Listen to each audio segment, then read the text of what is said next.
Sasa nafikiri leo tutaenda kujifunza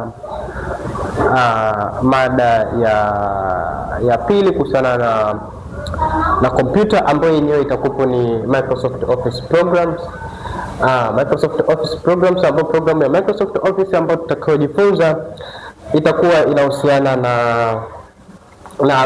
one of the program ambayo inaitwa Microsoft Excel.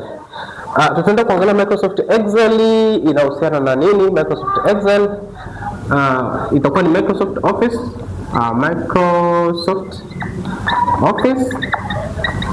Office ambayo program tutajifunza Microsoft Excel. Kwenye Microsoft Excel tutaenda kuangalia kuna vitu gani. Microsoft Excel ni program ambayo ni kubwa sana.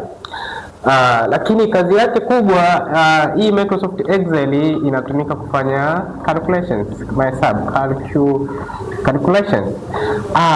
Tutaenda kuangalia kwenye Microsoft Excel tunafanyaje mahesabu. Kwa hiyo leo scope yetu ipo kwenye program ya Microsoft Office ambayo kipengele cha Microsoft Excel.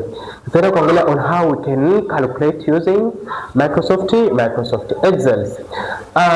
Tulivyokuwa tunasoma katika mada iliyopita ambayo ilikuwa inahusiana na Microsoft Word, tulikuwa tunasoma kuhusiana kwamba Microsoft Word kazi yake kubwa ni kuandaa documentations, preparations of documents. Document zinaweza zikawa za aina mbalimbali, sana ni barua, CV, machapisho na kadhalika. Sasa tutaenda kuangalia kwa siku leo tunaenda kuangalia hii program ambayo inahusiana na Microsoft Excel. Microsoft Excel inaundwa na kitu kinaitwa Microsoft Excel Interface ni pale tu unapofungua program ya Microsoft Excel unakuta imeundwa na nini. Labda utakuta ina ribbons, utakuta ina tabs, utakuta ina formula bar, ina name bar na kadhalika.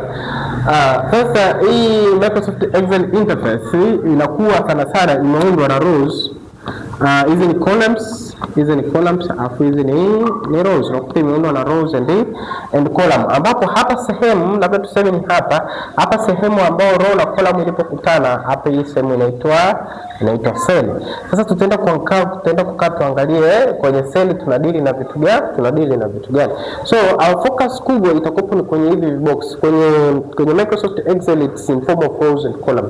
Hamna sehemu ambapo labda unaweza ukaja ukao unaandika kama barua, unless otherwise you convert a cell, maybe you merge hapo ubadilishe iende kwenye wrapping text, ambapo kwenye wrapping text ndio unaweza ukaja ukaandika text ndefu. So scope yetu tutaenda kuangalia kwenye hii cell tunadili na nini.